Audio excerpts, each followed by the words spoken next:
Le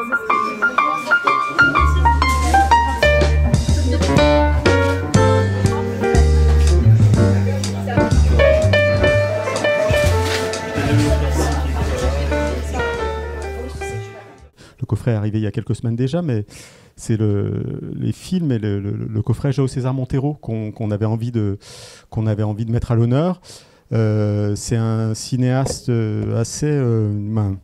assez singulier et je trouve que c'est important de justement prendre le temps de parler de ses films, de son cinéma, de son parcours. Et moi, je suis très heureux ce soir d'avoir convié, et puis qu'ils aient aussi répondu présent, des critiques et puis une comédienne, donc Fabienne Bab, qui nous fait le plaisir, l'amitié, l'honneur de venir. Parce que tu as joué dans Le Dernier Plongeon de Monteiro. Attends, alors je te donne le micro parce qu'on enregistre et on filme pour que les gens qui sont un peu plus loin. Je veux juste remercier Potemkin, dont j'adore le travail, et dire que je suis très émue d'être là pour parler de Monteiro, qui est un cinéaste avec qui j'ai adoré travailler. Mais on en reparlera. Oui. Marco Suzal, rédacteur en chef des Cahiers du cinéma, qui a écrit par un Trafic, et puis qui a participé aussi au coffret dans les bonus. Donc c'est aussi des présentations qui sont stimulantes, éclairantes, et je trouve que c'est important pour un cinéma comme celui de Monteiro d'avoir ces éclairages, ces précisions, ces remises en contexte. Parce que sinon, c'est un cinéma qui peut être aussi un peu hermétique ou qui peut être, dont on peut se sentir un peu exclu. Donc je te donnerai la parole. Puis, merci beaucoup pour l'invitation. Ouais, parce que tu n'étais jamais venu, je crois. Non, c'est la première fois. Ouais, je suis venu comme client, mais pas pour parler. Ouais. Bon, il a fallu attendre le coffret Monteiro.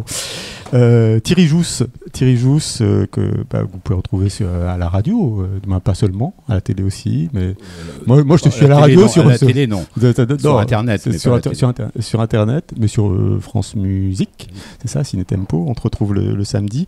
Et tu étais venu pour ton ouvrage, ce dictionnaire amoureux, enchanté. C'est ça, enchanté.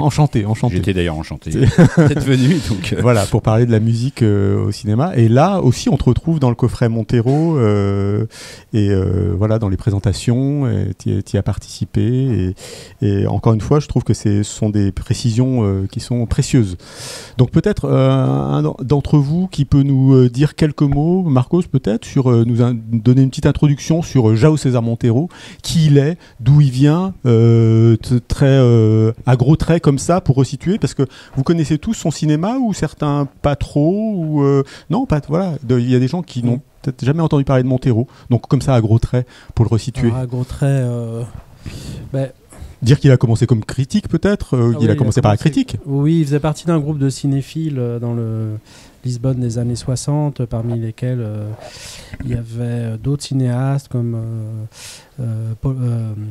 Paulo Rocha, par exemple. Un groupe de cinéastes, cinéphiles, critiques. Donc il a un peu écrit sur le cinéma, il a fait de la poésie, il a écrit des recueils de poèmes avant de commencer par des courts-métrages. Et puis... en fait, on connaît surtout la partie de l'œuvre de Monteiro la plus connue, c'est la trilogie de Dieu, dans laquelle il se met en scène lui-même comme acteur. Donc c'est la plus connue entre guillemets, parce que malheureusement c'est plus si connu que ça, mais enfin c'est celle qui est la plus montrée, celle qui est restée en mémoire. Et en fait, avant de réaliser la trilogie de Dieu, il y a 25 ans pendant lesquels il a fait des films très différents les uns des autres. Je pense qu'aussi la beauté du coffret, c'est de montrer ces films-là aussi. Je pense aussi, Le Dernier Plongeon fait partie des films un peu parallèles à la trilogie de Dieu. Et avant, il a fait des films, un film qui s'appelle Veredas, qui est son premier long métrage, qui partait dans la campagne portugaise, où il s'est beaucoup intéressé à des contes et légendes portugaises. Il a aussi réalisé 3 films qui sont adaptés de contes et légendes pour la télévision. Et cette culture très ancrée comme ça dans le Portugal et les contes, etc., c'est très important pour la suite. Mais là, je suis plus du tout dans les gros traits. Là. Non, mais je te retire par la manche pour te ramener du côté de la critique, parce que c'est quelqu'un qui s'est formé quand même, qui a été un peu biberonné par la nouvelle vague, qui a beaucoup vu des films Eustache, qui a beaucoup vu Garrel, qui a beaucoup vu... On sent qu'il y a ces influences, qu'il a beaucoup aimé ce cinéma-là. Oui, mais comme cette cinéphilie-là de cette époque qui regardait beaucoup vers ce qui se passait en France, du côté de la Nouvelle Vague et dans la critique du côté des cahiers du cinéma, il était vraiment biberonné par ça, ce qui est assez frappant dans ses premiers films. Enfin, on sent on sent un peu ces influences-là avant que lui trouve cette espèce de souveraineté dans la trilogie de Dieu. Donc oui, il y a une formation comme ça cinéphilique très très très marquée par plus que par le cinéma contemporain portugais de l'époque au fond. Thierry, pour compléter. C'était juste pour compléter sur la question critique qui est effectivement à compter pas mal, j'ai l'impression, pour Montero, même si après il s'en est affranchi totalement. Mais oui, il était complètement... il avait exactement le même goût que les cahiers des années, disons, fin 60, une partie des années 70. Enfin, c'est-à-dire qu'il aimait particulièrement Jean-Marie Straub et Daniel Luiz, il faut le dire.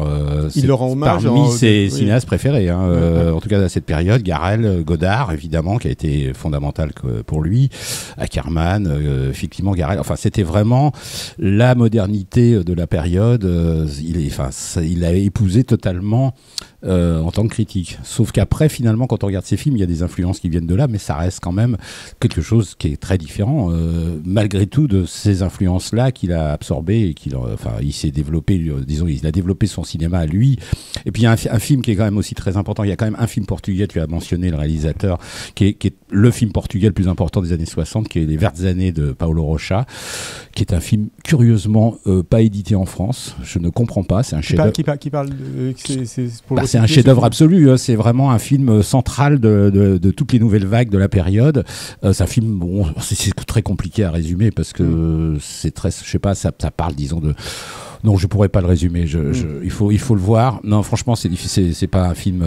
C'est un film narratif, mais enfin bon, qui est dans une tonalité très singulière. Il y a un jeune homme, il y a une histoire avec une jeune femme. Il y a un personnage plus âgé. Bon, tout ça se passe dans un Lisbonne fantomatique, qui est vraiment le Lisbonne de Salazar, puisque c'est quand même. Faut pas oublier une chose, c'est que c'est la période de la dictature. Ouais. Il part quand même 2 fois. Il va en France une fois au début des années 60 en disant qu'il veut échapper à un chagrin d'amour. C'est pas du tout pour des raisons politiques. Donc c'est là qu'il découvre à bout de souffle et aussi le cuirassé Potemkin par exemple, et puis il va aussi en Angleterre, à Londres, au début des années 70 je crois, où là c'est encore un autre voyage un peu initiatique, toujours un peu pour draguer aussi d'ailleurs, parce qu'il le dit lui-même, donc oui c'est... Enfin, j'insiste sur ce film portugais parce que il est curieusement peu connu en France, alors qu'on connaît relativement bien les films de Oliveira, on connaît quand même un peu les films de Montero, même si on pourrait les connaître mieux, mais bizarrement ce film Les Vertes Années n'a pas tellement traversé. Il y a une édition avec des sous-titres anglais, mais il n'y a pas d'édition française. Fabienne, pour compléter sur ce que... Oui, moi je voulais savoir si dans la trilogie tu pensais aussi à Souvenir de la Maison Jaune, parce que ça c'est le film vraiment qui l'a fait connaître, je pense. Toi tu l'as connu par quel par ce film, okay. En fait au Festival de Dunkerque. Et je faisais partie du jury et on a tous été, été impressionnés par le film. Alors, le Festival de Dunkerque, c'est un petit festival, donc tout le monde se voit et tout. Et moi, je trouvais qu'il se la pétait au César Montero. Ça m'énervait. Mais bon, c'était il y a longtemps. Et je trouvais qu'il avait ce physique étrange, que le film était très poétique, était très original, avec un vrai univers, mais il était là, c'est moi qui vais avoir le Grand Prix, mais bon, j'avais pas compris encore son côté provocateur. Et ça a été vraiment la découverte de son univers. Et après, je l'ai revu à Paris, c'est là où il m'a proposé donc de jouer dans Le Dernier Plongeon, et en fait que j'ai refusé d'abord, en disant mais moi je parle pas portugais. Et c'est vrai que ça m'embêtait à l'époque. Quand on revoit en arrière, on se dit mais qu'est-ce qu'on faisait des trucs, c'est n'importe quoi. Mais j'ai refusé le film. Et en fait, il m'a rappelé très vite en me disant c'est pas grave, puisque tu ne veux pas parler portugais, et ben elle sera muette. Et ton personnage est muet. Et mon personnage est muet. Et là, je me suis dit là il y a un truc. Là, je peux pas refuser quoi. en fait, ça m'a vraiment donné. J'ai trouvé qu'il avait une liberté, et puis voilà, il osait. Et ce tournage à Lisbonne, le film a été fait en 10 jours, avec pas mal d'improvisation. Je crois que c'était un de mes plus beaux tournages.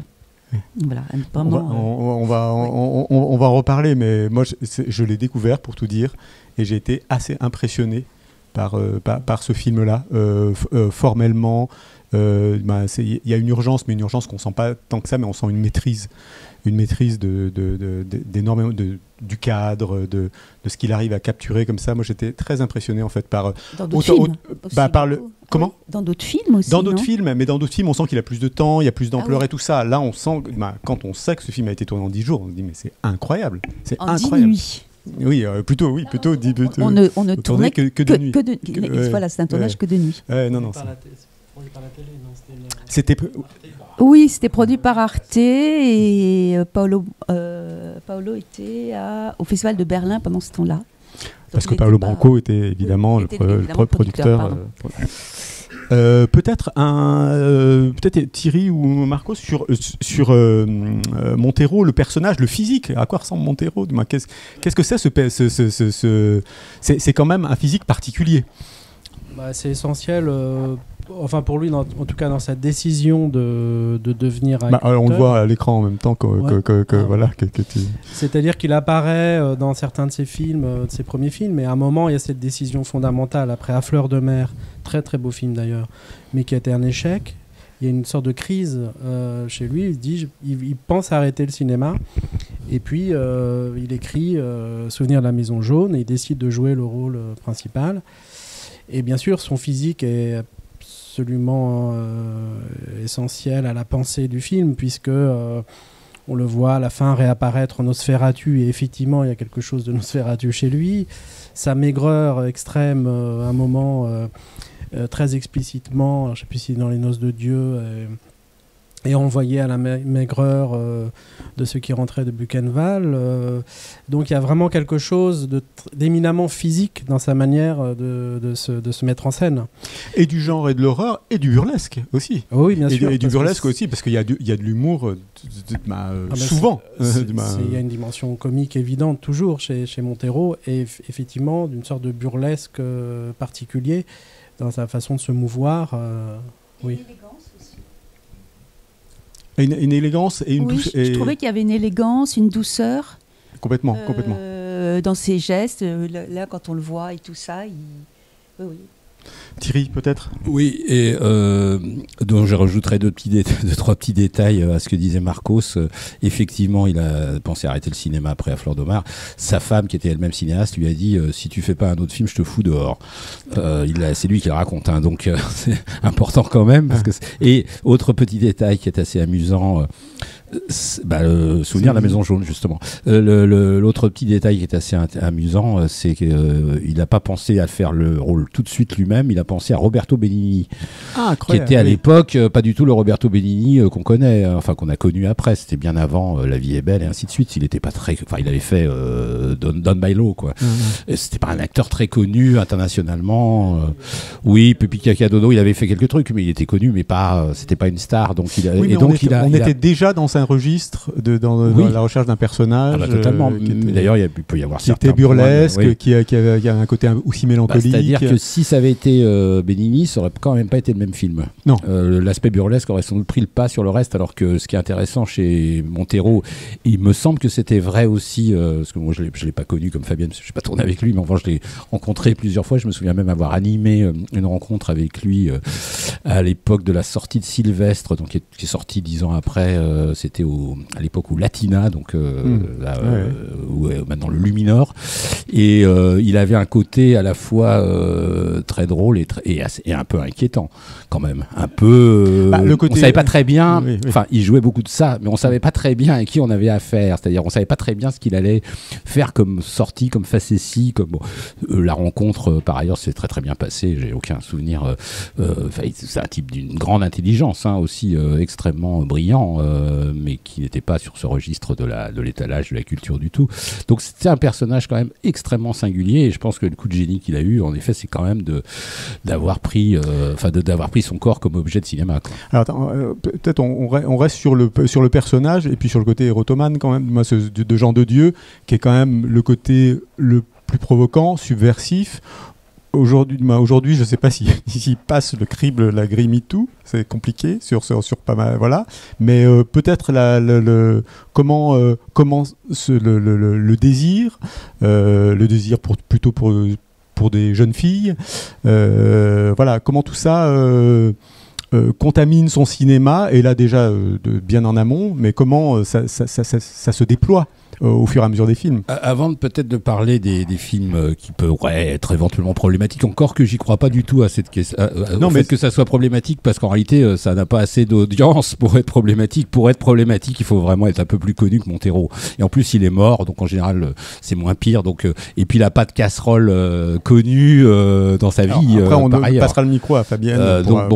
Du coup, mais il faut pas oublier une chose, c'est qu'avant de faire la trilogie de Dieu notamment, il a fait un film que je trouve d'ailleurs absolument splendide et qui mérite d'essai Sylvestre, et que quand même une histoire d'une femme qui se déguise en homme. C'est exactement le même sujet que le dernier Mad Max, hein, d'ailleurs. Enfin, c'est le sujet de Orlando aussi. Mais c'est vraiment non, parce que je l'ai vu, je l'ai revu. Je venais de revoir le dernier Mad Max. Je me suis dit, c'est exactement, c'est la même histoire. C'est une femme qui doit se déguiser en homme pour être avec des soldats. Enfin, si vous avez vu le dernier Mad Max, c'est exactement la même chose. Hein. Bon, bref. Donc c'est intéressant. Non, mais c'est marrant c'est de la mythologie en fait. C'est des éléments de mythologie. Donc, mais ce film est pour moi un film anti-patriarcat, si on peut employer un terme contemporain qu'on n'employait pas tellement à l'époque d'ailleurs, il faut le dire, et totalement féministe. Donc ça c'est une chose. Ensuite effectivement à partir de Souvenir de la Maison Jaune, on change de registre, et là il y a effectivement cette érotomanie très singulière qui est mise en scène, parce qu'au fond il n'y a pas beaucoup de passages, il y a des choses le passage à l'acte est assez incertain, disons, dans certains cas. Parfois oui, parfois non. C'est plutôt des sortes de cérémoniaux auxquels les jeunes filles sont conviées. Alors effectivement, ça peut faire scandale. En effet, on est dans une tradition aussi assez littéraire, hein, à mon sens, c'est-à-dire... on est dans la filiation de ça, de bataille. Oui, voilà. Bataille, moi, j'y crois pas trop, parce que même s'il y a une scène, effectivement, dans la Comédie de Dieu, qui est très directement en référence à Bataille avec des œufs, à l'histoire de l'œil. Après, je trouve que chez Bataille, il y a une dimension de transgression extraordinairement affirmée, c'est-à-dire le côté... c'est une espèce de transgression lyrique chez Bataille. C'est pas du tout le cas chez Montero. Montero, c'est ça qui est pas perturbant finalement dans son cinéma. D'abord, c'est sur la durée, avec des plans très longs. On n'en a pas parlé, mais ça fait vraiment partie de son style. Et d'autre part, c'est une transgression douce. C'est-à-dire qu'il n'y a pas de... Oui, il y a une forme de douceur dans ce qui se passe, quoi. Ça peut être scandaleux, mais donc la douceur rend peut-être les choses encore plus, paradoxalement, plus scandaleuses. Alors qu'il me semble que chez Bataille, il y a quelque chose de beaucoup plus... Sur le... Fabienne ou Marcos sur le côté Montero scandaleux, Montero érotomane, comment est-ce que toi tu as traversé son cinéma sur ces sujets Alors d'abord, juste une autre précision, il y a un autre film qui est à Fleur de Mer, qui est aussi un film sur un homme qui fuit visiblement, qui est pris dans des magouilles liées au terrorisme et à une violence politique, et qui est recueilli par une maison entièrement tenue par des femmes, et qui est filmé comme une sorte d'utopie, et qui a été vu aussi comme un film où, alors là, à proprement parler, sur de matriarcat, enfin voilà, si on voulait regarder dans sa filmographie et voir... Et par ailleurs, il faut quand même éviter une confusion qui est souvent faite, même si Montero joue le personnage principal de ses films, c'est un personnage. Enfin, c'est une projection de lui-même. Donc, que je sache, il n'y a pas eu de plainte MeToo contre Montero. Donc, ce qui scandalise, c'est un personnage, ce qui scandalise ou qui a pu gêner. Et déjà à l'époque, hein, c'est pas qu'aujourd'hui. À l'époque, moi, je me souviens quand on avait fait avec des camarades, on a fait un livre sur Montero, c'était en 2003. On l'avait présenté dans une librairie où quelqu'un nous avait... un homme était venu et nous avait dit comment vous pouvez défendre un salaud pareil. Et j'avais pas très bien compris parce que je voyais pas le côté salaud. Et en fait, il m'a dit c'est un sale pédophile, etc. Donc voilà, il y avait déjà à l'époque des gens que Montero choquait et écœurait un peu. Mais pour moi, ça a toujours été le personnage qu'il a choisi d'incarner, qui est un personnage à la fois fascinant, mais je crois que personne, d'ailleurs la singularité absolue de son corps ou de sa façon d'être, fait que personne, ce personnage n'est pas fait pour que s'identifie à lui. Je pense que pendant les projections des films, on est tantôt fasciné, touché par lui, et des fois inquiet, même des fois il peut faire peur. Et donc c'est un personnage, il crée un personnage absolument singulier et étrange, dont l'érotomanie, effectivement, fait partie de ses obsessions principales. Et en même temps, c'est une sorte quand même beaucoup de l'ordre de la sublimation, effectivement, et de la sensualité qui se retrouve aussi dans sa façon de filmer la lumière, les couleurs, les éléments. Il y a une sorte de sensualité générale, comme ça, du monde. Enfin, c'est une vision sensualiste, sensuelle du monde. Non, alors, juste que Fabienne, alors toi qui as tourné avec lui, quel homme c'était? Alors, quel directeur d'acteur, mais quel homme c'était? Vu que tu as connu l'œuvre, mais tu as connu aussi... Oui, non, mais il a été très bien décrit, là. C'était... Non, alors, pour parler de mon expérience... le dernier plongeon, donc c'était un film, c'était 4 films commandés par Arte sur les 4 éléments. Et Montero avait un sujet sur l'eau. Et le dernier plongeon, en fait, c'est un jeune homme qui veut se suicider. Et finalement, il rencontre un homme plus âgé qui lui dit « Allez, on passe une nuit encore ensemble, et moi aussi j'ai envie de mourir. On se jette à l'eau ensemble le lendemain matin. » Et pendant cette nuit, c'est là où il va rencontrer... ce jeune homme va me rencontrer, je joue une prostituée. Mais vous voyez, ça c'était l'ambiguïté que j'adorais aussi chez Montero. On était 3 filles, on jouait 3 prostituées, mais ils nous appelaient les 3 grâces. Il y avait toujours de la pureté et de la beauté dans tout ce qui est soi-disant justement vénal et voilà quoi, oui, vénal on dirait. Et d'ailleurs on ne jouait pas, ils nous demandaient pas du tout d'être dans un personnage complètement prostitué. On partait vers quelque chose de beaucoup plus beau et de beaucoup plus puissant et plus pur. Et je trouve que finalement dans le dernier plongeon, ce qu'on voit, c'est que c'est un jeune homme qui est prêt à mourir et que l'amour et que la rencontre avec ces jeunes femmes vont le sauver. Et il y avait cette idée plutôt dans son cinéma que les femmes sont là pour sauver les hommes, en fait, tout simplement. Alors peut-être pas toutes, parce que dans le film, il y a une vieille qui hurle au début du film, mais qu'on voit pas. En fait, il cherchait la beauté dans le foin, dans le purin, et c'était ça qu'il voulait aussi... en tout cas par rapport à ce film. Et dans son rapport aux actrices, moi j'ai vraiment pas... Comment vous dire? Ça me fait repenser à une scène. Il y a une scène dans le film qui s'appelle La danse des 7 voiles. Et il y avait une danseuse professionnelle qui était là et tout ça. Et donc j'étais là aussi parce que j'avais tourné une autre scène. On était toute la nuit en fait. On tournait, donc on restait tous ensemble. Et à un moment, il me dit... Fabienne Esperanza, donc le personnage que je jouais, regarde bien la scène parce que tu la refais après. Et je lui dis quoi? Et je savais jamais s'il blaguait ou s'il était sérieux. Parce qu'il y avait cette ambiguïté-là aussi. Mais en fait, il blaguait jamais.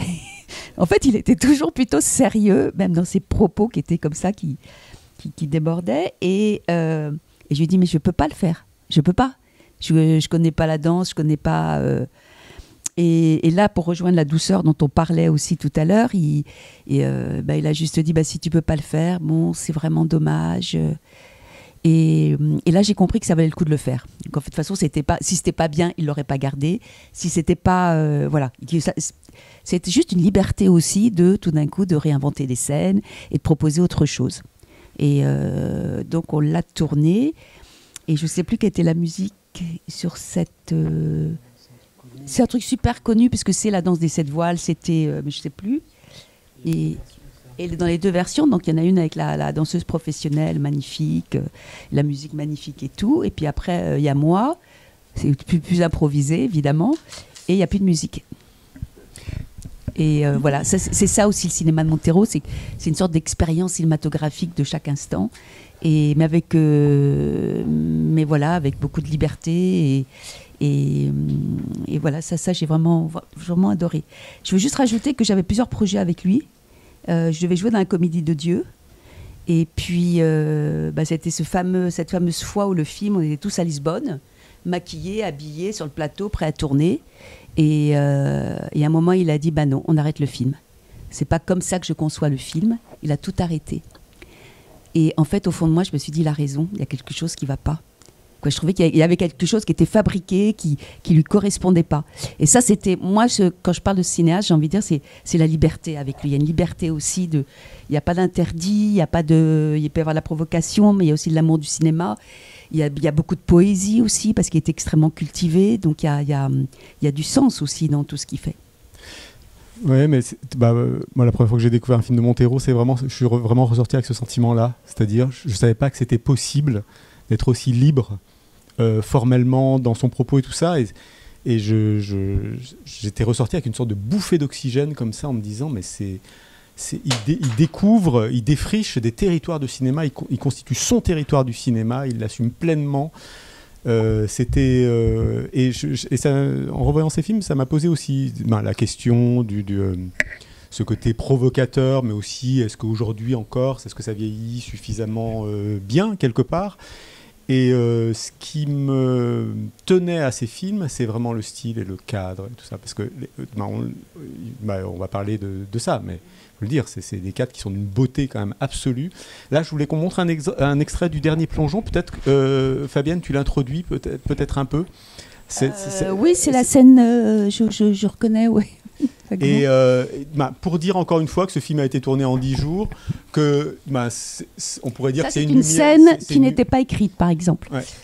Et oui, sur la lumière. Oui, non, mais c'est une lumière quelque part pas orthodoxe parce qu'ils sont à contre-jour et tout ça.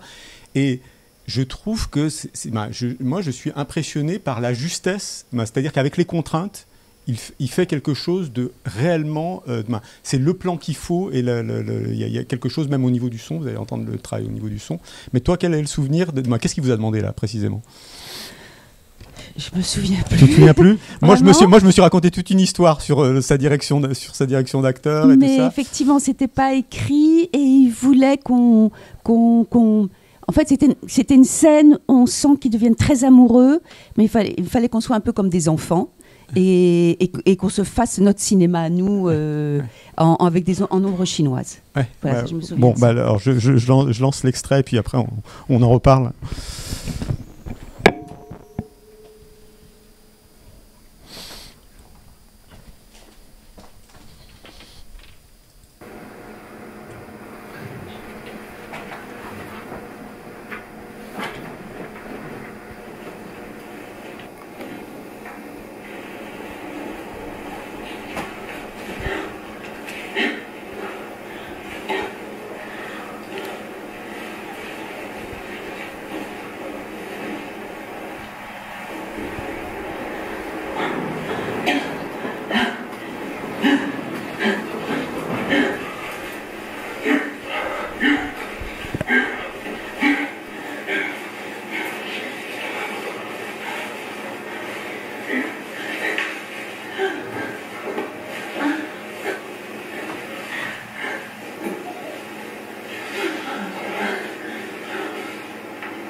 Alors moi je trouve cet extrait, ce moment intéressant parce qu'en plus moi je suis pas habitué à voir ça dans le cinéma de Montero. Et je me suis dit, comment dire, il a une façon de filmer. Je trouve qu'il filme et les comédiens et le désir et ce qui va se passer après. En ne montrant rien, en même temps, il montre quelque chose, d'une sorte d'innocence, de fraîcheur. J'étais vraiment impressionné. Je me suis dit, c'est vraiment...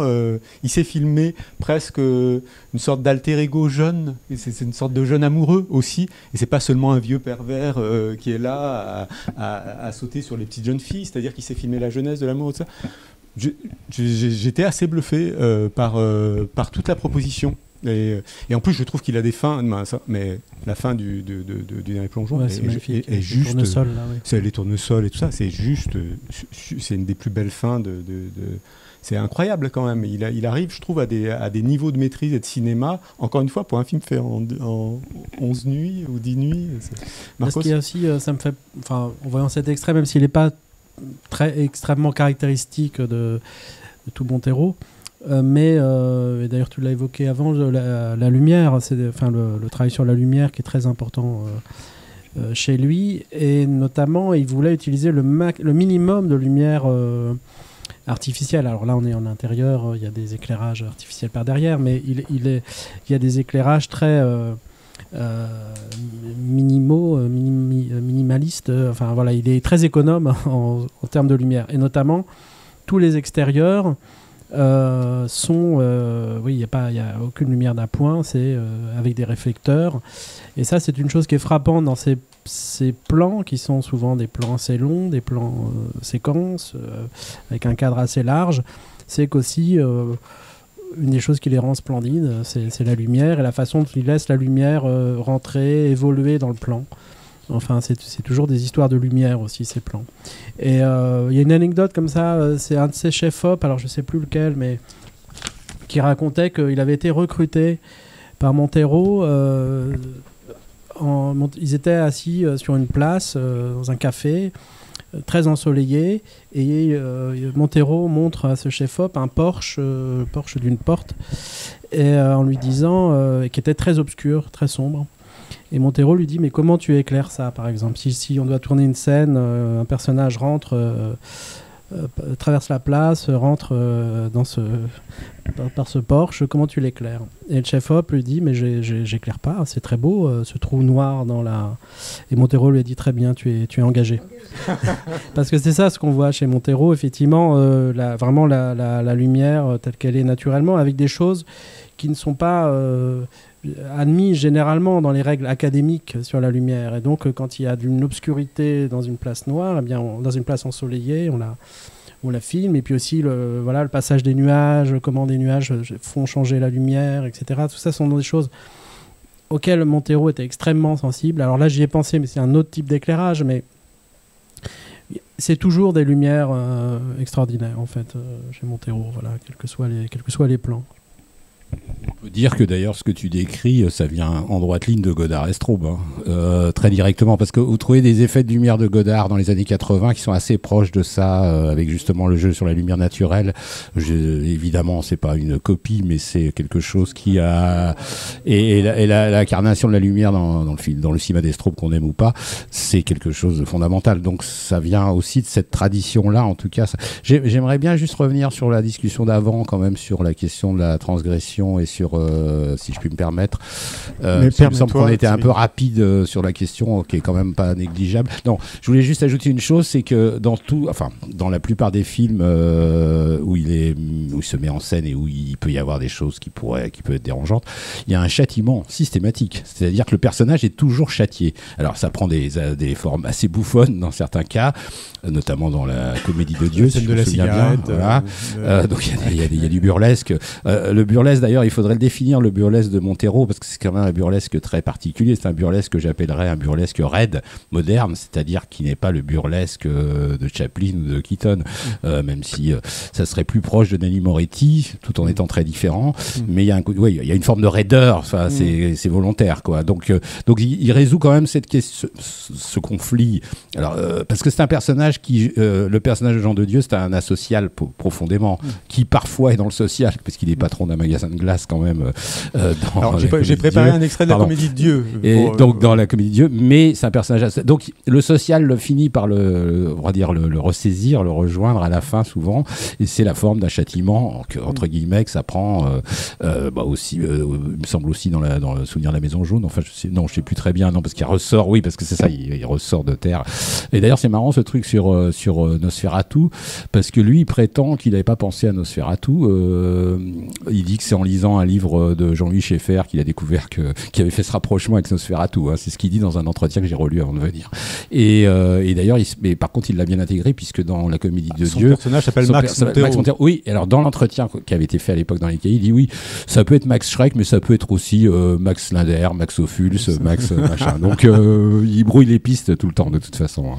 Alors je vais passer un extrait de la Comédie de Dieu où il y a un moment de burlesque et un long moment, parce qu'il faut c'est presque un cinéma, pour reprendre un titre d'un film de Olivera, c'est un cinéma parlé quand même, le cinéma de Montero. C'est un cinéma qui est très bavard. La diction de Montero est très importante. Là, la diction, la manière de dire le texte. Diction, voilà, mais aussi, et ça rejoint ce que tu dis par rapport à son côté pas misanthrope mais asocial, c'est-à-dire qu'il y a un discours politique anarchiste. Même quand on parle de glace, quelque part, on est dans le débat de Maastricht de l'époque presque. C'est-à-dire qu'il parle de la glace, mais il parle des règles européennes, il parle de l'hygiène, et il parle politique en fait. C'est ce que je trouve passionnant, c'est qu'il parle et politique et il parle désir. C'est-à-dire qu'il y a toujours ces deux degrés de lecture, c'est-à-dire qu'il fait de la politique avec une jeune fille, et en même temps, tout peut être lu au second degré dans lave-toi tes mains, tu dois être très propre, tout peut être lu, avoir une lecture fétichiste, en fait, Marcos, peut-être là-dessus. J'avais parlé avec un éditeur qui avait édité ses premiers livres de poésie, qui connaissait Montero depuis très très longtemps, et il y avait eu cette expression géniale, il a dit, mais Montero était biologiquement anarchiste, c'est-à-dire que c'était vraiment quelque chose d'ancré dans son être, plus qu'une position politique. Et je pense que c'est ça qui met en scène à travers Jean de Dieu. C'est-à-dire c'est un personnage qui est absolument asocial et qui n'est que l'acrate, comme on dit. C'est-à-dire son seul gouvernement, c'est lui-même et la beauté du monde, dans la beauté du monde ou dans la sensualité du monde. Et tout le reste... il est absolument rétif à tout le reste. Et donc les récits de Jean de Dieu, c'est à un moment il va être intégré, puis renvoyé, puis jusqu'à la fin de Souvenir de la Maison Jaune, c'est qu'il se retrouve en asile psychiatrique. Il faut dire que Montero a été en asile psychiatrique dans sa jeunesse. Oui. D'ailleurs, dans les années 60. Et c'est quelque chose qui l'a beaucoup marqué et qu'effectivement, il a eu comme ça des moments borderline, comme on dit. Et qu'il y a une part autobiographique dans la façon de figurer cette folie-là. Voilà. Il y a beaucoup d'anecdotes sur les crises de folie de Montero qui sont réelles, qui sont de l'ordre du psychiatrique, même si c'est quelqu'un qui avait une vie tout à fait normale, mais qui a eu des phases comme ça.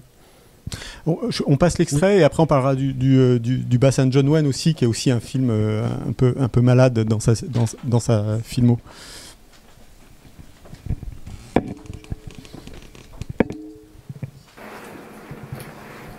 Laarsje, de man de eerst aan het schoras.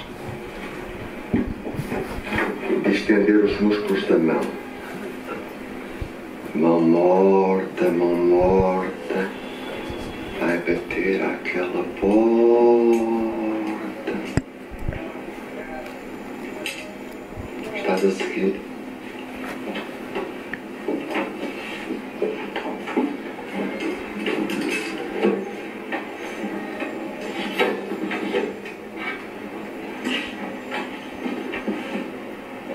Uma pancada seca e vigorosa e já está.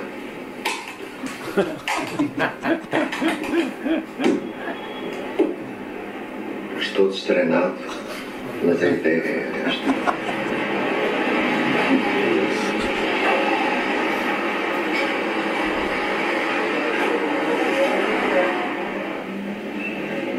Vieram os moscovitas, então iluminados para Amaruá, as luzes, os papéis, os suflês frios, as bombas. americanos, com os seus sorvetes à base de nata, por vezes com adições de maisena e gelatina, inventaram o ice cream, atualmente utilizado por toda a parte. Eu gosto mais dos nossos.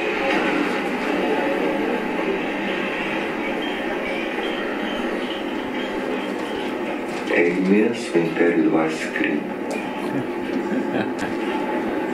Os americanos abriram grandes fábricas um pouco por toda a parte, do Arkansas ao Vietnã, passando pela Coreia. A fabricação dos nossos é semi-artesanal e a fabricante de Benfica bem precisada está de um equipamento mais sofisticado. Um dia desses levo-te lá. Quanto mais metida estiver nas coisas, maior será a tua dedicação ao trabalho. O trabalho a mim não me mete medo. Nunca lhe virei a cara. Porque eu sou uma trabalhadeira. Eu sei, Rosarinha, eu sei que não és como as demais. Há que ganhar amor. A nossa aposta requer de todos muita devoção. Já percebeste que ela não assenta na palavra comum, no gosto feito, mas na permanente inovação, na busca infatigável do mirífico e que sai inatingível profundo dos profundos. Quem procura sempre alcança, Sr. João.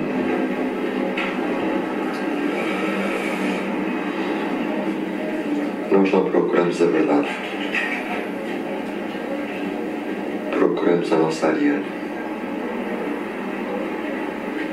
E em que condições, Deus dos céus? Basta um pequeno erro humano, uma súbita falta de zelo do nosso pessoal para deitar tudo a perder. Não é qualquer um que está apto para franquear as portas do paraíso.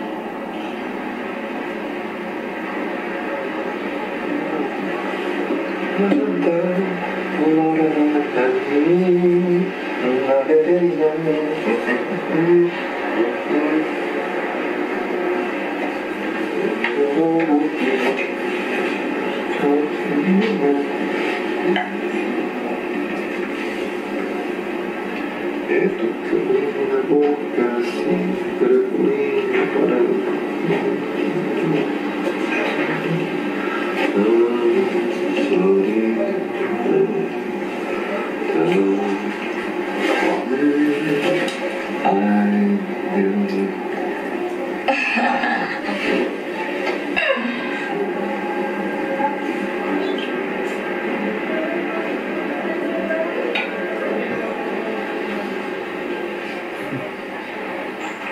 Os filhinhos. Nós sabemos que, apesar de todos os cuidados, não podemos eliminar a 100% o risco de fatores patogénicos e nos transformarmos numa séria ameaça para a saúde pública. Mas nunca aconteceu nenhuma desgraça. Felizmente. Mas temos que nos manter vigilantes e suplicar a Deus para que não caia nenhuma sobre o paraíso. Daí a minha insistência. Lavai-vos, raparigas. Passai-vos todos os dias por água e sabão. Afugentai os fatores patogénicos vulgo micróbios. E o Rosarinho, minha filha. Ao serviço um gelado, nunca te esqueças que um dia serás mãe. Também.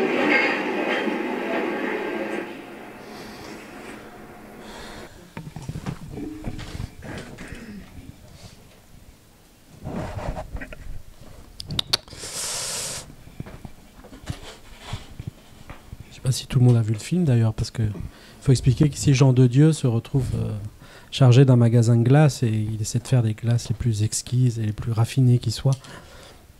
Et que donc bien sûr dans ce dialogue il y a quelque chose, et dans tout le film bien sûr, on pourrait aussi entendre qu'il parle du cinéma, de l'artisanat et du raffinement de son cinéma, de ses plans qui cherche, et quand il parle des glaces c'est presque comme s'il parlait de ses plans, et l'empire du ice cream qui serait peut-être Hollywood ou Ah, mais il y a toujours ces niveaux de lecture, et c'est vrai que j'ai choisi cette. Bon, après ça enchaîne avec une sorte de scène assez mythique que je vous laisse découvrir, donc voilà. Mais parce qu'en plus au niveau de la valeur de plan, on n'a pas si souvent que ça des plans aussi des gros plans comme ça de Montero, et on est tout de suite. On est tout de suite dans une sorte d'intimité, et je trouve que la façon dont il filme les visages. C'est pour ça que, par rapport au côté érotomane, au côté grand dandy pervers, qu'on peut vite l'étiqueter comme ça, je trouve qu'il est à un endroit qui recherche une sorte de pureté comme ça, de beauté, que moi qui me touche énormément. Et face à une jeune fille dont on voit toute la beauté, la jeunesse et tout ça, mais il est à un endroit assez juste, justement, et que ce soit les gros plans, et que ce soit même les plans un peu plus larges, où on les voit face à face, je trouve que il y a une justesse, une maîtrise en fait des cadres qui est quand même assez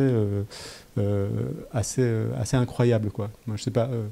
Un autre sur le style Montero, oui, Fabienne. J'allais plutôt revenir sur l'aspect burlesque, moi, parce que je trouve qu'on n'en parle pas assez. Ce que tu dis est absolument juste, mais ça, c'est disons, l'aspiration au sublime, on pourrait dire, qui existe dans le cinéma de Montero et probablement chez lui, mais on peut pas le séparer de l'aspiration à la fange, quoi, ou à la comment on appelle ça, en tout cas à la perte de soi, parce que c'est ça le cinéma de Montero, c'est aller du sublime au rien. Quoi. Et ça, c'est quand même important de le préciser, parce que si on ne retient qu'un aspect de son cinéma, on manque quelque chose. Je vais préparer la scène. Non, mais c'était pas par rapport à. Non, mais c'est pas par rapport à ça. Mais mais la scène des œufs, c'est pas une scène burlesque pour moi. C'est une scène plutôt qui va dans une forme de sublime, mais assez particulier. Là, c'est plus du côté quand même un petit peu de bataille. Non, ce que je voulais dire, c'est que c'est l'aspect farce qu'il y a chez lui est quand même très très important pour moi, parce que moi j'ai revu quasiment tous les films pour participer quand même assez pas mal au bonus de ce coffret, et j'en ai même vu que j'avais pas vu d'ailleurs, et c'est vrai que j'ai été frappé par ça, par cette dimension qui n'enlève rien évidemment à la beauté des cadres et à tout ce qu'on a déjà dit, mais c'est important quand même de le mentionner, cet aspect-là complètement étrange aussi parfois du personnage, et c'est un personnage quand même aussi très marrant, parce qu'il passe socialement c'est la même chose, c'est-à-dire que c'est à la fois un clochard absolu et un aristocrate. C'est-à-dire pour moi il a vraiment les traits d'un aristocrate au final, quand même peut-être davantage que d'un clochard, ou en tout cas c'est sa liberté de passer de l'un à l'autre, c'est-à-dire que c'est un aristocrate mais sans pouvoir, quoi, sans esclave, ou comme disaient je sais plus, des situationnistes, un maître.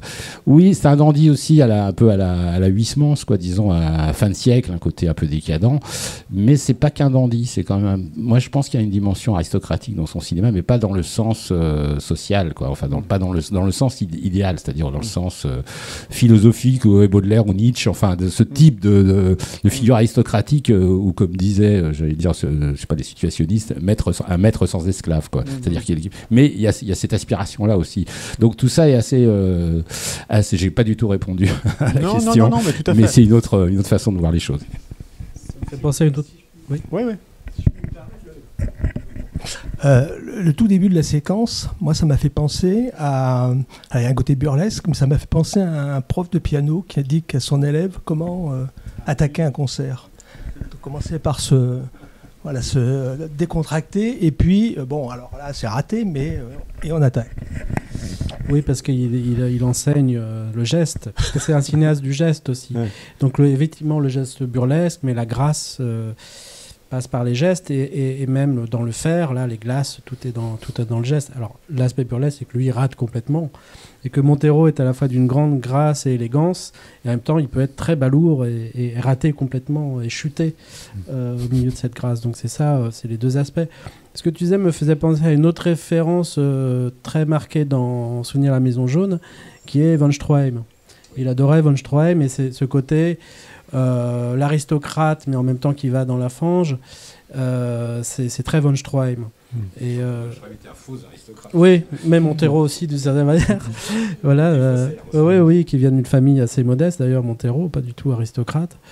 Même très modeste, sa mère est représentée dans un de ses films en femme de ménage, ce qui était vraiment sa mère, et enfin qui faisait des ménages pour gagner sa vie. Oui, ça m'a fait penser à ça parce qu'effectivement, il termine en clochard à la fin de Souvenir de la Maison Jaune, mais dans Les Noces de Dieu, il gagne un palais, une princesse d'ailleurs au poker. Donc il obtient les choses en gagnant au jeu par le hasard. Mais effectivement, c'est un personnage qui ne peut être que dans le très haut ou dans le bas, quoi, que dans le raffinement et l'aristocratie, ou au contraire être dans la lie de la société, rejeté au point de devenir un déchet social. Fabienne, peut-être par rapport au clochard céleste ou à l'aristocrate, vous avez déjà rencontré lequel des deux? Les deux, évidemment. Le côté clochard, c'était plutôt effectivement quand il avait trop bu, parce qu'il pouvait boire beaucoup et toute la nuit. Et voilà, mais je trouve que son cinéma fait plutôt partie du côté aristocrate sublime. Et merci pour cet extrait, parce que c'était très beau de revoir effectivement la lumière dont on venait de parler. Je crois que la lumière est sur le visage de cette jeune femme, et de laisser le plan comme ça sur elle. Et j'ai pensé la même chose. Je me suis dit, mais la caméra, elle est parfaitement placée pour avoir le regard, mais sans que ça soit un chant contre chant. J'ai trouvé que c'était vraiment un super extrait, et c'est touchant de le revoir. Vous avez, c'est vraiment quelqu'un aussi qui physiquement, de toute façon, était un personnage, quoi, avec ses grands yeux. Mais c'est vrai qu'en plus, si on reprend cet extrait-là aussi, il y a le jeu avec cette jeune fille, c'est-à-dire qu'on sent Orchamps qui joue avec elle et qui joue à la faire rougir, à la faire sourire, et il y a quelque chose comme ça aussi du tournage comme ça qui est un peu mis à nu, moi, que j'aime toujours dans les films, parce que l'émotion qui en sort, c'est vraiment une émotion de vie et de jeu, de ludique, et de présent, on le sent Orchamps comme ça, et pour le coup, je sens beaucoup de bienveillance et d'une confiance, en fait. C'est-à-dire que je sens pas du tout l'actrice trahie ou à qui on capture quelque chose qu'elle n'a pas envie de donner, quoi. Oui, elle a l'air en tout cas vraiment en confiance avec lui. Oui, tout à fait. Ça, c'est très important par rapport aux questions dont on parle, ce qui peut choquer aujourd'hui, c'est que le plan lui-même, la façon dont elle est filmée, prouve lui-même qu'il la regarde pas comme un vieux cochon. Oui, enfin, je veux dire, c'est pas ça qu'il cherche.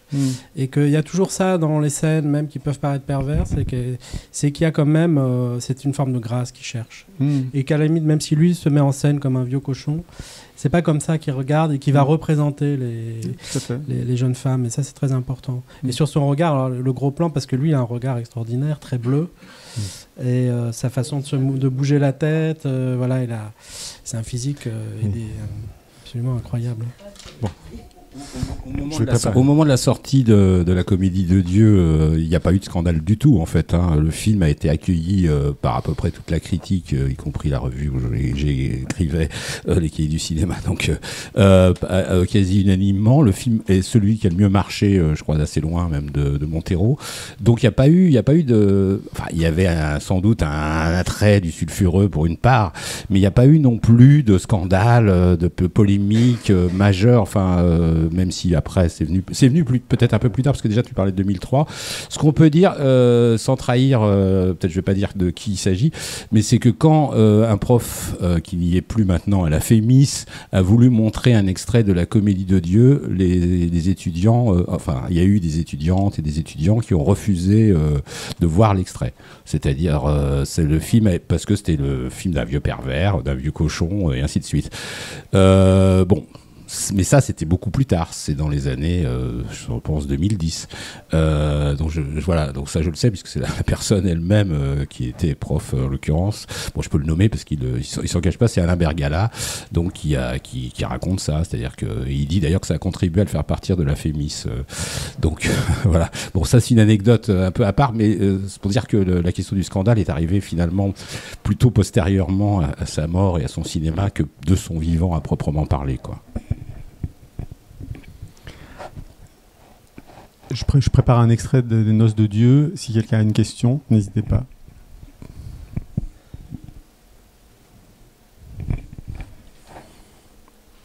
En tout cas, le cinéma de Montero est peut-être un peu plus multiples peut-être que ce qu'on en a dit. Enfin, on l'a un peu dit à travers des films, effectivement, qui sont plutôt les films de la première partie. Mais c'est intéressant de les voir aussi, pas simplement se cantonner, c'est déjà beaucoup, mais en disant de peut-être pas voir Montero sous l'angle, effectivement, de sa dernière période, qui est magnifique, hein, parce que vraiment, j'insiste sur les...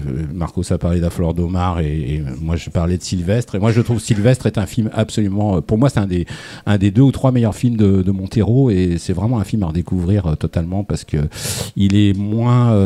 Enfin là, du coup, les questions se posent pas du tout dans les mêmes termes, mais il est aussi splendide formellement. Les cas de la lumière, tout ce dont on a parlé, et il y a... Et ce qui est beau dans Sylvestre, donc un film médiéval, c'est qu'il n'y a pas de raideur. Par exemple, on pourrait penser, je sais pas, à Perceval le Gallois de Rohmer ou ce genre de choses, et qui est un film assez un peu à part dans l'œuvre de Rohmer, hein, il faut le dire. C'est un film un peu plus raide, le Perceval le Gallois, je dirais, alors que il y a pas cette raideur là dans le film de Montero, dans Sylvestre. C'est vraiment, je trouve, c'est un film qui est assez sous-estimé, parce que effectivement Montero n'est pas dedans, et il a pas disons l'aura un peu sulfureuse quand même de certains des autres films. Je montre un court extrait des Noces de Dieu et puis après on...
Oui. Ouais, bah c'est super qu'il y ait un coffret qui sort, parce que moi je me souviens plus très bien des films. Et là, ce qui m'étonne le plus, c'est ce côté extrêmement vivant, ce regard qui mange tout, quoi. Donc, vive le cinéma pour ça. Ça rend les gens intemporels. Et je me demandais pourquoi avoir choisi cet extrait. Parce que en revoyant les films, je retombe sur des scènes comme ça, mais qui me transportent ailleurs, quoi. Pour moi, c'est une sorte de pur cinéma avec des éléments très basiques, un chant contre chant, une grenade. On est dans quelque chose de très sensuel. On le voit en plus, on voit tous ces masques presque. C'est-à-dire s'amuser, être inquiétant, être une sorte de grand enfant, être un peu menaçant. On a toutes ces palettes-là. Même moi, ça m'a rappelé, je crois que c'est une des personnes que j'ai connues qui mangeait énormément. Et on le sent là, qu'il y a de l'appétit. Mais on sent une sensualité incroyable. Et en même temps, on est dans le rituel. Il y a quelque chose vraiment du rituel, des éléments. Je sais pas, c'est ce mélange-là du trivial, du sensuel, du sublime, et puis encore une fois du pur cinéma. C'est un costume noir, une chemise rouge, quoi, et un fond noir, et un fond, une tête qui se détache comme ça. On se dit mais c'est incroyable. On est vraiment dans le de la peinture même. Ouais. Il y a à chaque fois le style quelque part où la forme me ramène à des choses qui sont très puissantes, quoi. Je sais pas, Marcos ou Thierry là-dessus aussi. Cet extrait fait un peu écho à celui du dernier plongeon, c'est-à-dire qu'un homme et une femme et qui sont dans une sorte de presque d'acte sensuel qui n'est pas clairement frontalement sexuel, mais bien sûr qu'il s'agit aussi de ça. Et effectivement, il y a tout ce qui fait... C'est précédé quand même d'une discussion de 20 minutes. Les mots ont précédé ça, quand même. Là, on a du silence. Des moments un peu exceptionnels. Attends, tiens. Le moment du dernier plongeon et celui-ci, c'est des moments un peu à part dans les films. Et non, parce que là, il y a ce qui se passe dans la durée du plan, dans... Le fait qu'on sent qu'effectivement il mange réellement la grenade, donc il y a à la fois le côté théâtral de la scène, mais en même temps que ça se passe réellement et que avec la difficulté qu'il y a, le rouge qui coule, ce que peut produire un plan comme ça sur la durée, simplement avec sa lumière, ses couleurs et un geste. Et c'est une chose qui n'est pas si facile qu'elle en a l'air. C'est-à-dire que beaucoup de cinéastes ont essayé notamment sur la question de la durée. Bon, à un moment, c'est dans les années 90, à un moment, il y a un peu un retour comme ça de la durée, de la question de la durée, avec des cinéastes qui vont un peu parfois se complaire comme ça dans la durée. Jamais chez Montero, on a l'impression que le plan est trop long. On a toujours l'impression que c'est la durée juste, le cadre juste, la juste lumière. Enfin, je ne sais pas si juste est le mot, mais en tout cas, il y a une évidence comme ça. Alors qu'il y a un geste qui pourrait être assez radical a priori, de faire des plans très longs et des récits qui sont de vrais récits avec un côté conte un peu, et en même temps qui sont construits par des grandes scènes avec un côté un peu hétérogène des fois, donc dans une totale liberté. Tout fonctionne d'une certaine manière. Après, il y a des films tu as parlé d'un film malade qui est Le bassin de John Wayne, qui est un film un peu fou, qui est peut-être un film plus bancal, mais dis-nous peut-être quelques mots.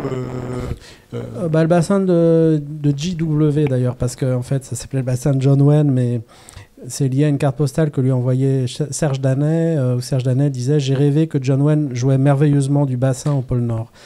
Phrase un peu énigmatique, même si on peut y trouver une lecture sexuelle. Montero a été fasciné par cette phrase, et à la mort de Danet, il écrit dans les cahiers du cinéma, en hommage, il dit « J'ai reçu cette carte postale, et un jour il faudra que je fasse quelque chose de cette carte postale ». Et il fait un film qui s'appelle Le bassin de JW l'histoire raconte qu'il n'a pas pu l'appeler le bassin de John Wayne car il avait besoin d'avoir l'autorisation du fils de John Wayne à qui il a montré le film et le fils de John Wayne a dit non, je vous donne pas le droit. Alors quand vous voyez, si vous voyez le bassin de John Wayne, vous imaginez le fils de John Wayne déjà, mais regardant ça en plus, à côté de Montero. Et donc, qui est un film assez... Alors c'est celui pour lequel j'ai fait le bonus. Je crois qu'on m'appelle à chaque fois qu'il faut parler de ce film parce que je l'ai présenté souvent. Mais tu en parles très bien. Et c'est un film que j'adore parce que je l'ai vu à la sortie et le film était très mal aimé et moi c'est un film qui a été très important pour moi et qui à mon avis contient parmi les scènes les plus sublimes qu'il ait jamais tournées et puis des choses plus ingrates. Et c'est un film qu'il a fait dans un état de grande tristesse parce qu'il venait d'être quitté par sa femme. Grande ébriété aussi. Grande ébriété. Il a dit j'ai réalisé ce film dans un tonneau de whisky. Et donc il avait un scénario qu'il a mis à la poubelle pour qu'à un moment les acteurs lisent le scénario. Il y a toute une séquence qui est assez proche d'ailleurs celle du dernier plongeon parce qu'il va se suicider. Il rencontre quelqu'un avec qui il passe une nuit avant justement de se suicider en sautant dans l'eau. On voit apparaître un personnage qui n'est pas Jean de Dieu, mais qui est une sorte de variation sur Jean de Dieu. Bon, c'est un film assez irracontable, mais qui est fait de grandes scènes comme ça, où c'est un film en français en grande partie, parce qu'il y a des acteurs français. Tout le casting est français quasiment. Oui, quasiment. Oui. Hugues Kester et Pierre Clémenti. Pierre Clémenti, parce que pour lui, il était très lié à un cinéma qu'il aimait, notamment les premiers films de Garrel. Et Hugues Kester, il ne le connaissait pas, mais quelqu'un lui avait dit « Ah tiens, ça pourrait être un acteur intéressant pour vous ».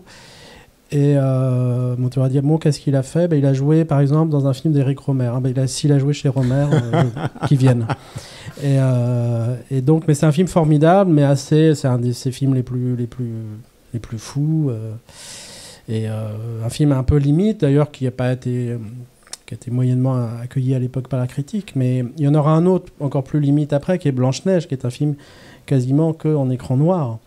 Voilà, donc il y a la trilogie de Dieu, il y a le dernier plongeon, et puis entre ces films, il réalise parfois des films qui sont comme ça, des gestes plus extrêmes, et qui sont notamment le bassin de John Wayne et Blanche-Neige, quasiment tout en écran noir, avec quelques images qui apparaissent de temps en temps, et qui je pense, c'est pas son meilleur film, mais c'est Manuel de Oliveira, pour le défendre à l'époque, avait dit je le défends d'autant plus volontiers que c'est le plus beau film de Montero, mais c'est qu'il y avait une rivalité entre Oliveira et Montero qui serait assez drôle à raconter, mais et d'ailleurs Montero un jour avait dit d'Oliveira, il avait dit c'est pas possible d'être un grand cinéaste avec une si petite tête parce que Montero avait un crâne immense, et donc il s'envoyait des pics comme ça.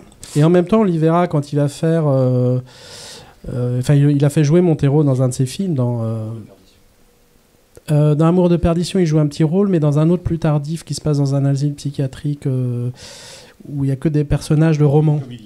La Divine Comédie, voilà. Et enfin bref, voilà, ça c'est sur leur rivalité. Et c'est vrai que il y avait un peu, ça peut être intéressant d'en parler parce que ça dit quelque chose aussi du positionnement de Montero dans le cinéma de l'époque, c'est-à-dire qu'Oliveira était le cinéaste plus littéraire, très respecté, catholique, même si à mon avis Oliveira, il y a une folie aussi grande mais peut-être plus secrète que chez Montero, et Montero à côté était un peu le mauvais élève, anarchiste, le diablotin, que le cinéma portugais savait pas comment traiter. Et c'était un peu J'allais dire, cette répartition est un peu arbitraire en effet, parce qu'il y a plein de films très fous chez Oliveira qui sont même plus fous que ce qu'a pu faire Montero, ou en tout cas aussi fous. Hein. Tu penses Les Cannibales par exemple, qui est un film entièrement chanté, où c'est quand même un film sur le cannibalisme, dans l'aristocratie portugaise du 19e siècle. Je veux dire, là c'est quand même un film extraordinairement étrange, le sujet. La Divine Comédie dont tu parlais, Casa, enfin, Oliveira est beaucoup plus fou que ce qu'on pourrait en dire, mais c'est vrai qu'il avait cette image Eh ben oui, il avait cette image de cinéaste respectable qui allait à Cannes. Combien de films de Olivera ont été sélectionnés à Cannes? Jamais un film de Montero a été sélectionné en compétition à Cannes. Jamais. À Venise, mais pas à Cannes. C'est à Venise qu'il a eu sa reconnaissance avec Souvenir de la Maison Jaune et je crois la Comédie de Dieu, où il a 2 fois le Grand Prix spécial du jury. Donc effectivement, il n'y a pas la même respectabilité. L'aristocrate, en l'occurrence, socialement parlant, c'était Olivera, puisqu'il venait d'une famille d'aristocrates de Porto, hein, donc du Nord. Montero est effectivement issu, lui, du centre du Portugal, et c'était une famille, il l'a rappelé d'ailleurs, anti-Salazar. Ce qui n'est peut-être pas tout à fait moins vrai, disons, de l'aristocratie de Porto, disons. Même si Olivera a fait très peu de films pendant la période Salazar, en l'occurrence. Bon. Mais je voudrais peut-être revenir sur ce dont on parlait juste avant, c'est-à-dire par rapport aux questions, à l'extrait que tu montrais et à, disons, à cette problématique-là. Je pense qu'il y a une dimension, tout ce qui est... le cinéma pour Montero, c'est vraiment le rituel, quoi. La question, tu as employé le mot rituel, mais tout est rituel chez lui, tout est ritualisé. Le cinéma, c'est entièrement de la ritualisation, c'est la ritualisation du monde, quoi. C'est c'est une cérémonie. Et les grandes scènes de Montero, décidément, sont des grandes cérémonies, quoi. Et ça, c'est extrêmement frappant, je trouve, quand on revoit les films. Les films n'ont pas... Moi, je trouve que les films n'ont pas bougé. C'est étonnant, ça m'a frappé, parce que moi, je les avais pas revus pour la plupart depuis l'époque. Et j'ai été frappé en les revoyant à quel point ils n'avaient pas bougé. C'est-à-dire qu'on pouvait se poser la question comment ils vont être accueillis, mais au fond, fondamentalement, c'était intact. Et ça va le rester, parce qu'à mon avis, dans 40 ans, ce sera la même chose. Il y aura pas, ça va pas se corrompre avec le temps ou vieillir ou quoi que ce soit. Il y aura jamais énormément de gens qui verront les films de Montero. Ça sera jamais un cinéaste populaire, mais ce sera toujours un cinéaste qui aura cette espèce d'aura, d'avoir construit comme ça des joyaux que personne d'autre n'a fait de cette façon-là. En tout cas, ça, c'est quand même quelque chose d'intact. Et sur la question de la durée, je dirais aussi qu'il y a la durée des plans, évidemment, la durée des séquences qui sont parfois très longues, hein, il faut le dire. Il y a des moments d'épuisement dans certains de ces films, parfois. Et de répétition. Il meuble un peu, des fois, je dirais, moi, je pense, parce qu'il a... ça fait partie un peu de son côté un petit peu escroc, mais comme disait... je me souviens d'une phrase que m'avait dite Christian Boltanski, l'artiste. Il disait les grands modernes sont tous sont à la fois des saints et des escrocs. C'est tout à fait ça. Godard, il parlait de Godard, il parlait de Pasolini, il parlait de Joseph Beuys. Bon, bref, mais au fond, Montero incarne aussi cette posture-là, quoi. C'est-à-dire et donc sur la durée, donc il y a ça, mais il faut faire l'expérience des films en entier. C'est-à-dire que évidemment montrer les extraits c'est nécessaire, mais l'expérience de la durée d'un film entier, un film comme par exemple La Comédie de Dieu, pour prendre le plus séduisant, disons le plus immédiat, ça c'est vraiment une expérience, quoi. C'est-à-dire que c'est quelque chose qu'on fait pas tous les jours. Et je pense que c'est un cinéaste qui incarne aussi quand même.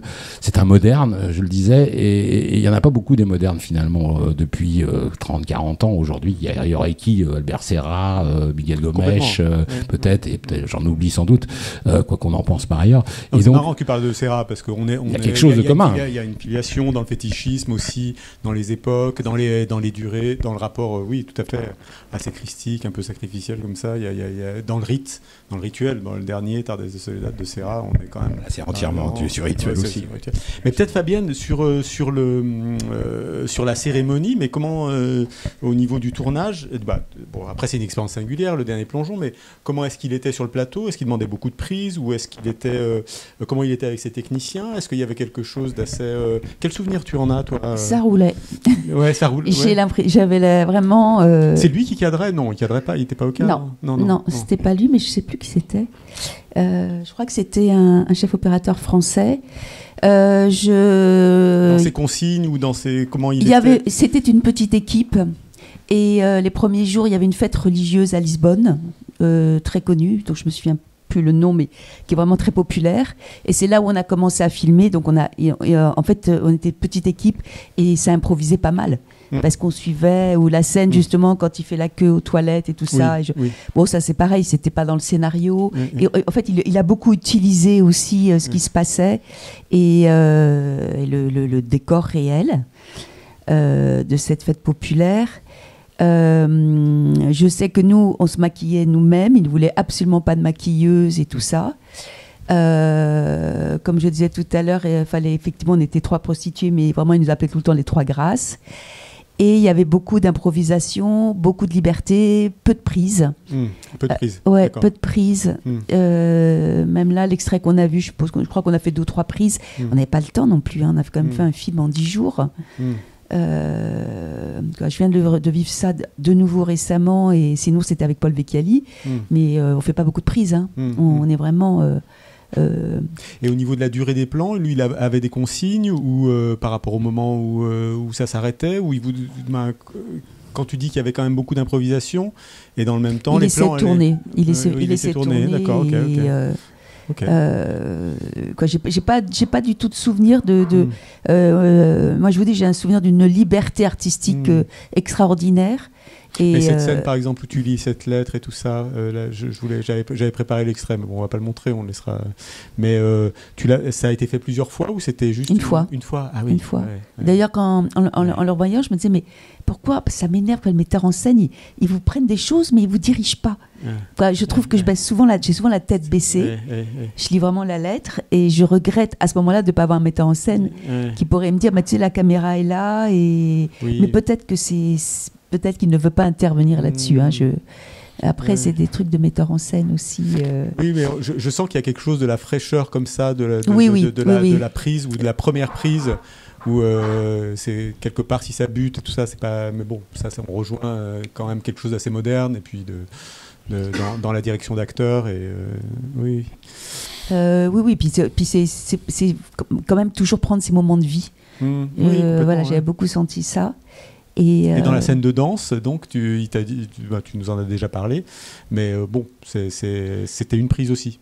Ah oui, c'était juste une prise. Juste une prise, ouais. Et je trouve qu'à la fin, je pars trop vite. J'ai dû avoir un truc, non, mais je regrette de ne pas être restée là. Mais on n'a pas le temps. Je trouve que c'est très difficile en tant qu'acteur, à moins de vraiment vouloir capter la caméra à chaque instant. Voilà, c'était difficile d'ailleurs c'est difficile. La nuit était chaude, c'était beau, il y avait quelque chose de féerique, mais c'était un peu fou de faire ça comme ça. Il y a une autre scène aussi dans le dernier plongeon où je suis devant un miroir et Esperanza essaye de parler et elle n'y arrive pas, et c'est pareil, cette scène, il me l'a annoncé 2 heures avant. J'avais préparé aussi l'extrait. Bon, vous verrez ça dans le coffret, parce que c'est une scène que j'aime beaucoup. Mais c'est une scène qui est magnifique. Voilà, c'était une sorte d'improvisation, mais et encore une fois, au début, je me suis dit, mais je comprends pas ce qu'il veut. Et en fait, il fallait le faire. Mais là, j'ai eu 2 heures. J'ai pas eu. Ça s'est pas enchaîné tout de suite. Non, mais c'est encore une fois, moi, ce film m'a fait pas redécouvrir le cinéma de Montero, mais redécouvrir la modernité, quoi. Et ce qu'il cherchait, chercher ça chez une comédienne et faire avec la contrainte, en faire un personnage muet, et tout le cheminement du personnage. Je trouve ça magnifique, quoi, vraiment. Mais c'est vrai que c'est moins travaillé, moins. C'est plus improvisé, il me semble, non ? Oui, mais il y a quelque chose qui passe. Mais moi, j'étais très impressionné. Vraiment. Et ce que je voulais dire, parce qu'on comparait avec Oliveira tout à l'heure, moi je pense aussi que Montero, il a toujours eu beaucoup, beaucoup de mal à monter ses films financièrement, que ça fait partie aussi de sa création d'artiste. Pour le dernier plongeon, on avait très peu de temps. C'est lui aussi, puisque la Comédie de Dieu, il a arrêté le tournage et ça allait pas. Je comprends pas pourquoi il l'a fait au dernier moment. C'est-à-dire, on a dit moteur, on a commencé le tournage et c'est là où il a tout arrêté. Donc il a été jusqu'au bout. Il a peut-être essayé en se disant ça allait s'arranger. Donc je pense qu'il a eu raison vu le magnifique film qu'il a fait après. Et donc c'est quelqu'un aussi qui a toujours été parce qu'Oliveira, à mon avis, on lui donnait un budget, il devait être impeccable. Il devait fumer tung, il dépassait pas, il n'avait pas besoin de plus d'argent. Et alors que Montero, et là ça rejoint ce que vous venez de dire sur le dernier plongeon et d'autres films, c'est qu'il y avait d'abord la création, il y avait la recherche, ça pouvait changer tout le temps, ça pouvait bouger tout le temps. C'était pas storyboardé et on faisait exactement ce qui était prévu. Vous avez des éléments peut-être Thierry ou Marcos sur sa relation avec Branco ou sur la façon dont il... En fait, le personnage central en termes de production, c'est plutôt Joaquim Pinto, qui est à la fois ingénieur du son. Je me demande même s'il a pas réalisé des films aussi. Oui, c'est ça, il a réalisé des films. Ouais. Je me souviens l'avoir croisé, mais il y a des années avec Inès de Medeiros, d'ailleurs la sœur de Marianne Medeiros, qui d'ailleurs faisait ses débuts, il faut le dire, j'ai oublié de le dire tout à l'heure, dans Sylvestre. C'est le premier film de Marianne Medeiros où elle est vraiment étonnante, magnifique. Donc je pense qu'avec Branco, je sais pas exactement, c'était un peu contradictoire à mon avis. Moi j'avais lu son journal de Paris. Il y avait un journal de Paris, journal de tournage où il vit à Paris, et qui est assez drôle, et c'est des relations réalisateur-producteur c'est assez tendues. Mais son producteur au sens exécutif du terme, c'est-à-dire celui qui vraiment travaillait avec lui c'était Joaquim Pinto. C'est vraiment été son complice principal, je crois, dans la fabrication des films en termes de production en tout cas. Donc je dirais que c'est plus avec lui qu'il a travaillé peut-être qu'avec Branco, avec qui de toute façon ça a été compliqué, alors qu'effectivement il produisait tous les films d'Olivera. Cela dit, Olivera a fini par se fâcher avec Branco aussi à la fin, dans les dernières années. Ouais, alors cela dit, c'est peut-être pas entièrement de la faute de... Enfin bon, on va pas rentrer là-dedans. C'est pas entièrement de la faute de Branco à mon avis dans le cas d'Olivera, d'après ce que j'ai compris. Mais bref, peu importe. Non, je pense que la comparaison est intéressante. Olivera, je suis pas sûr qu'il faisait non plus des storyboards ou quoi que ce soit. C'est pas son genre non plus, mais sans doute que il avait ce statut de cinéaste officiel, quoi. Alors que c'est un cinéaste pas du tout conforme non plus. Moi, il fait le soulier de satin quand même en intégralité. Olivera, c'est quand même un projet complètement dingue. Enfin, je veux dire, mais il avait ce côté, voilà, je suis le cinéaste portugais officiel, comme on pourrait dire Almodovar, le cinéaste espagnol officiel, ou Lars von Trier, le cinéaste. Donc je suis à Cannes quasi systématiquement avec presque tous mes films. Voilà, et comme si il avait trusté un peu le truc, et en effet, ça agaçait sûrement pas mal. Et Montero et d'autres, hein, ça, il n'y a pas de doute, et on pouvait d'ailleurs le comprendre. C'est comme si en France, il y avait eu que, je sais pas, Godard et je sais rien, et Régis Varnier, je dis n'importe quoi, hein, mais bon, que ça aurait été les deux seuls cinéastes qui... non, mais... ça aurait été dommage. Bah, non, mais j'ai pris précisément deux cinéastes qui paraissent très éloignés l'un de l'autre, parce que le cinéma français est un peu plus large quand même que le cinéma portugais. Mais on n'a pas parlé de ces dimensions, enfin, on en a un peu parlé, mais la question de la portuganité, si je puis dire, enfin, l'insularité portugaise, elle est quand même hyper importante aussi dans le cas par rapport à ce que tu disais tout à l'heure dans la Comédie de Dieu sur Maastricht, sur la réflexion sur tout à fait. Les normes d'hygiénisation et tout ça. C'est quand même aussi ce petit territoire tout au bout de l'Europe, au sud de l'Europe, qui est un territoire à part et qui a produit un cinéma complètement à part. Enfin, je veux dire, Paulo Rocha, Olivera, Montero, Pedro Costa, João Botelho, qui est oublié aujourd'hui mais qui a fait des très beaux films dans les années 80, Gomes aujourd'hui, enfin peut-être d'autres, mais on en oublie sûrement. C'est quand même tous des cinéastes hyper singuliers et qui n'existent nulle part ailleurs. Donc c'est un terre de cinéma, qui a eu enfin Branco, il a quand même pas mal contribué. Hein. On peut toujours dire du mal de lui, mais il a quand même beaucoup aidé et fait que ces films existent. Mais c'est vrai que voilà, et Montero est un des protagonistes vraiment centraux de cette espèce de scène portugaise des années qui va, disons, des années 70 aux 60 jusqu'à aujourd'hui finalement. Début des années 2000. Ok, bon. Une dernière question. Allez. Bonjour. Je m'appelle Kayvon. Je viens de découvrir Montero aujourd'hui, mais en fait, quand j'ai vu des extraits, tu dis que pourquoi j'ai choisi ces extraits-là. Et le premier extrait que j'ai vu, j'ai pensé à un réalisateur. Et je me dis peut-être je me trompe, même j'ai vu pas mal de films. Et après, quand ça continue, les extraits, je dis non, je pense que c'est vrai. Et surtout la scène avec la grenade, j'ai pensé à Parajanov. Donc, il a fait beaucoup de films, même peut-être avant Jean-Luc Godard, certains films. Et du coup, surtout comme il était chorégraphe et styliste aussi, et j'ai vu les gestes, tout ça, du coup, je pense à ça. Je ne sais pas si vous êtes d'accord. Mais moi je pense que ça rejoint aussi le début de la discussion sur les origines un peu cinéphiliques de Montero aussi. Hein. Oui. Ouais.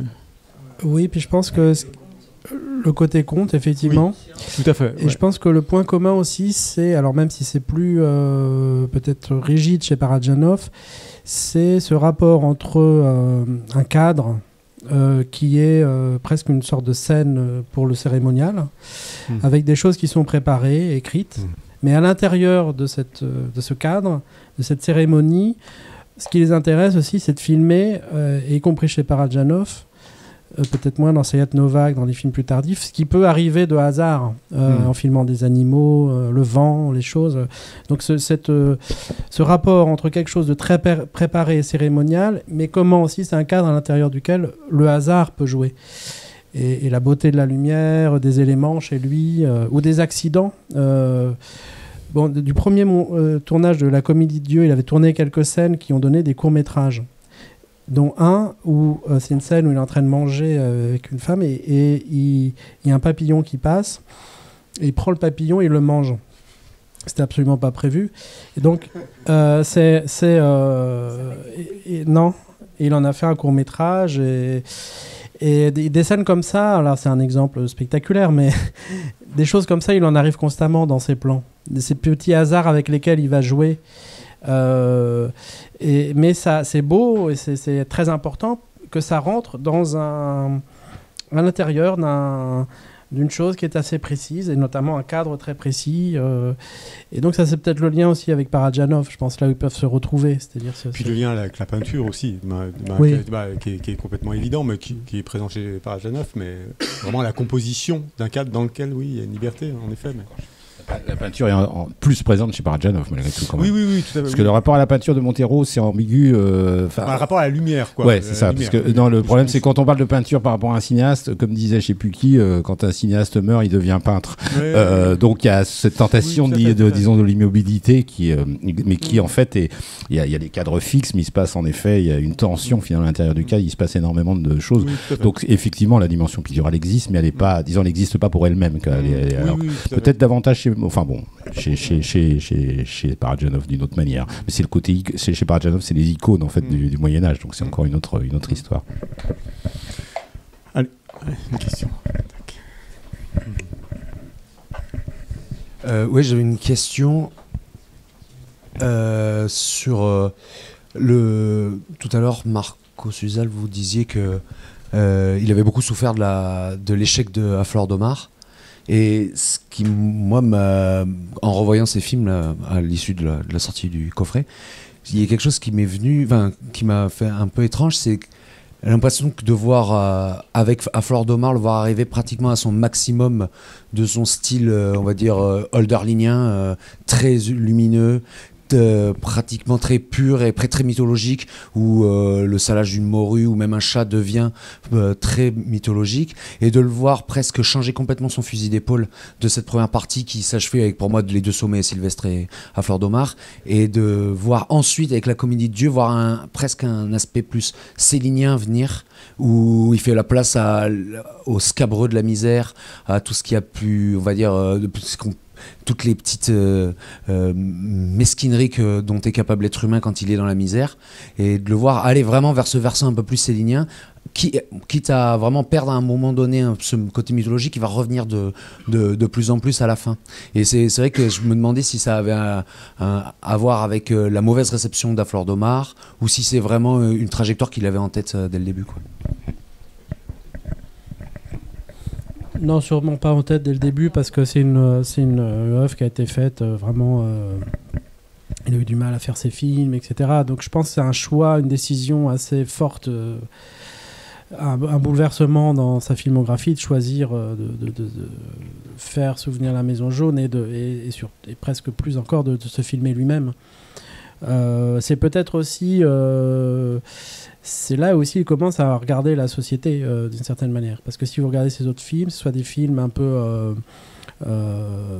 soit historiques ou à costume, Veredas ou Sylvestre, et À Fleur de Mar, c'est un film qui est un peu hors du monde, enfin dans une sorte d'utopie. Il y a une prémisse, à mon avis, qui est son deuxième court-métrage, et qui est un film que j'adore, que je place dans les grands films de Montero, qui s'appelle Celui qui court après les souliers d'un mort meurt pieds nus, et qu'on trouve dans le coffret, où il filme Luis Miguel Sintra, mais le double. Donc c'est la voix de Montero qu'on entend déjà.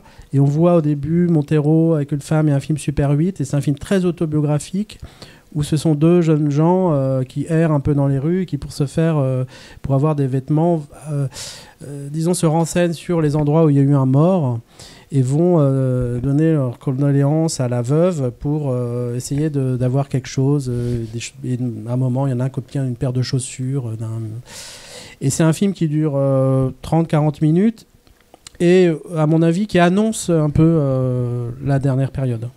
C'est-à-dire un cinéma vraiment où il filme le Lisbonne, il filme la ville, il filme le Lisbonne contemporain, et avec des personnages comme ça un peu asociaux. C'est vraiment un peu la jeunesse presque de Jean de Dieu. Et sur Souvenir la Maison Jaune, je pense aussi, je pense à ce que disait Miguel Gomez, pour qui c'est un cinéaste fondamental.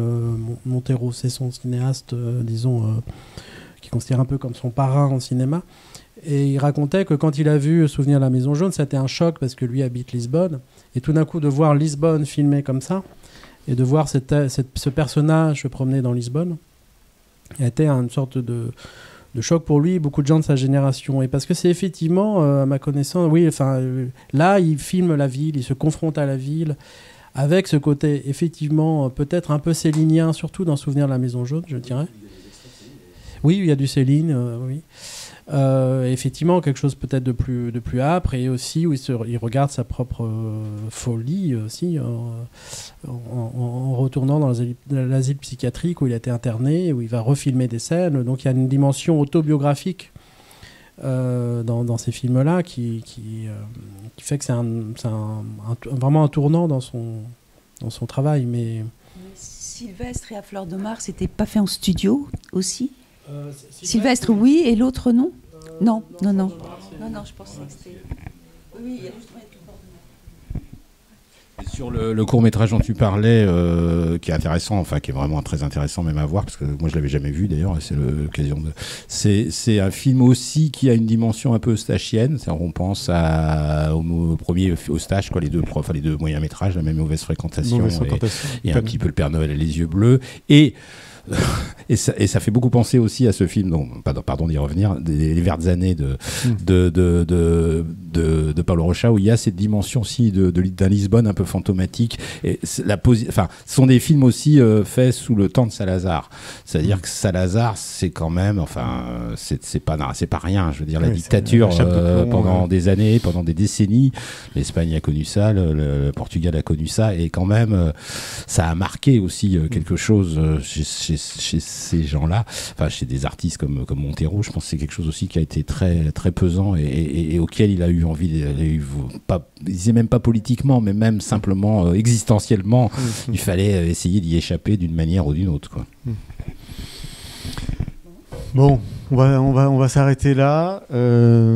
Donc, le coffret, João César Montero. On remercie Antoine de Spectrum Film. On n'a pas dit que les copies étaient magnifiques. Hein. Les restaurations absolument sont sublimes. Magnifiques. Il y a des bonus, on en a parlé. Et coffret Blu-ray, il faut avoir un lecteur Blu-ray évidemment, mais c'est vraiment un coffret important. Donc voilà. Merci, un grand merci à Fabienne. Merci Fabienne. Merci Marcos. Merci Thierry d'être venu et d'avoir pris le temps qu'on échange ensemble. Merci à vous. On va vous applaudir.